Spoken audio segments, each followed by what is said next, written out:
I was born in southern Berks, near the Lancaster County line. I grew up on a farm there. I was the oldest of 7. The first 4 were all girls. Then there was twins. Now boy, till my dad had nobody, and we had a farm, dairy farm. So I was the oldest, and of course I was Daddy's girl. I was always known as Daddy's girl. Milked the cows, shoveled the snow, mowed the grass.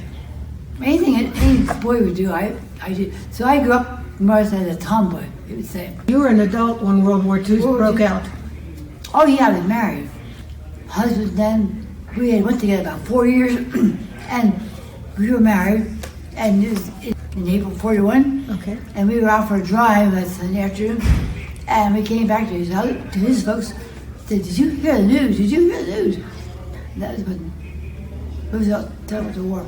Pearl Harbor was bombed on a Sunday morning, and you heard it as you came home. Mm-hmm. Wow. So that's how we heard it. And that's what we were living with my husband's parents, because apartments or houses they just weren't available. They just weren't available. Okay. So we had to wait about a year to finding out what available. Did your husband get involved in the war? He worked at Birchburg Steel as a machinist, and he was working 10, 12 hours a day at night, really at nighttime, and he got deferred from the army because of the job he had was war work, and nobody else could run that big machine. He got deferred 2 or 3 times. Now, how did you get involved in the war? They were so anxious for women. Now, women didn't work in those days, you know? That's right. My husband was a group. But finally, after a while, he agreed. And we knew somebody that drove, and I drove with him on second shift, going 8 hours a day and 5 days a week. I was on piecework. My mother used to say, "Boy, if you ever get on piecework, you're going to be a winner." So, I would clean up little parts, little pieces to make guns, airplanes, who knows what. Little parts to make for big things. I did the cleaning. I cleaned rough edges off of them. Wow. These small castings, and then they came out clean. And what kind of training did they give you to do that? Not too much training. You just dived in and you did it. I just sat there like I am now, and run into the machine, all in back. You pick up the kid, you put in thousands of castings, and they're all little small. Did you have a sense of the importance of what you were doing? Yes. I think that I really wanted to help, because he's not to go. So I thought I could help. I could help too. So we both were helping. Yeah. well, good for As far as the rationing and things, I didn't think to bother us like the day you did it up, because you were helping the war. You were helping the war. So, That's very different from today, but isn't it?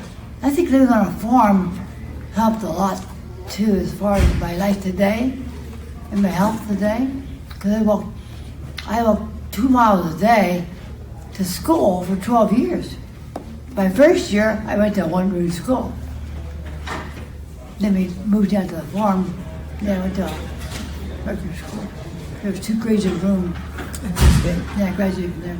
How long did you work in the factory during World War II? It was about a year, I'd say, maybe a year.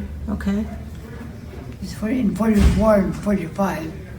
When the war was over, I remember going to Reading after my husband came home from work and celebrating the big celebration.